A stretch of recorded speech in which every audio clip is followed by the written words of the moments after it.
So let's say you have Keva planks and you want a few ideas for your Keva planks. Here are some activities that you can do in your classroom. If you don't have Keva planks, I'll include a link to their site in the description. And for educators, I'm pretty sure, if I remember right, they offer a discount, and they're awesome. So if you've never heard of Keva planks, they basically look like Jenga blocks. They're wood, they're pine, they're solid. Kids love building with them. They're awesome to use. You could technically play Jenga with it if you wanted to.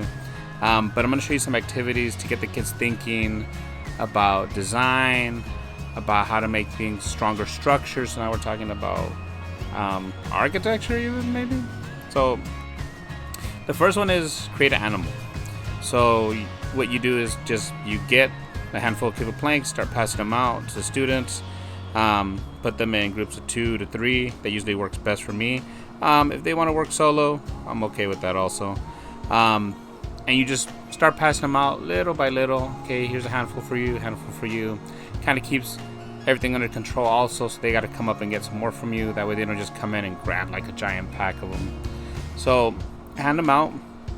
Don't explain anything.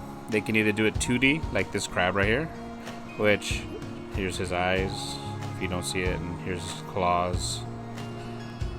Very cool example right here. They can make a porcupine. Now I included this one because the others were 2D on the floor, flat, but this one is actually 3-dimensional. So from this angle you might say, well, what is it? Well, actually what we have is a bear, and if you look, here are his eyes. Here's his nose right here, and then right here are the paws. And I didn't know what it was till I looked at it from an angle that the students told me to check it out at. So real quickly, I mean, you can just have them make any animal they can think of. If they're like, can it be a made-up animal like a dragon, like a mythical creature? Sure. Let it be free, let it be open, get those, creative juices flowing. So we'll move on to another challenge, which is famous buildings. Shout out to my buddy Rudy Rodriguez. He did this one, so I'm going to steal one of his examples right now. Show them famous buildings.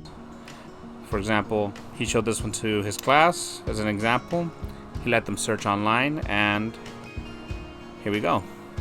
Now we could take it further with some paper, have them draw some items that they can, tape to it so they don't ruin it with some glue. If you wanted to get really fancy, you could throw in some 3D printing to add to the structure to make it look more realistic. But the main point of this one is to get the kids to understand, how do I recreate that? How do I get it to have that arch? And right here, the kids figured this part out right here. That's amazing work right there. So as we move forward, here's another example. Tallest building. I don't show them anything. This example is for you to see.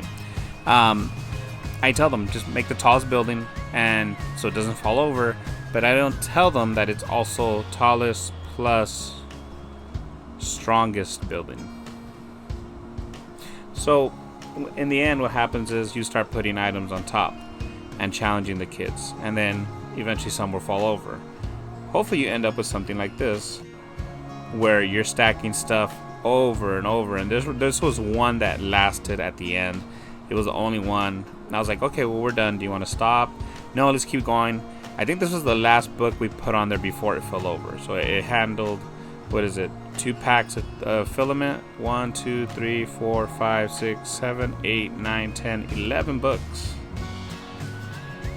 Now, the last one is build a well. Show them examples of wells. The Keva planks come with ping pong balls, so you're going to use these at the end. The challenge is for them to build a well, kind of something like this. Kids drop the ball down, and then they have to get the ball back without having it fall down, but you don't tell them that part. You leave that part off at the end. They can make as tall or as wide as they want. Part of it is, how can they recreate it if it falls apart when they reach in or they grab the ping pong ball, like from the side? If they pull like a piece out, if it falls over, how can they make it better the second time? So now we're teaching them grit. We're teaching them how to go back and fix this prototype. It's never done perfectly every time. We're teaching them things that they're not going to get out of these worksheets. So those are all the activities. If you want to follow me on Twitter, my handle is at JesusH1979. If you want some more ideas for your classroom, my site is mrhuertasclass.weebly.com. And also check out easyas123d.org for my buddy Paul Gordon. You can find him on Twitter, Teach the Tech. And thanks for listening.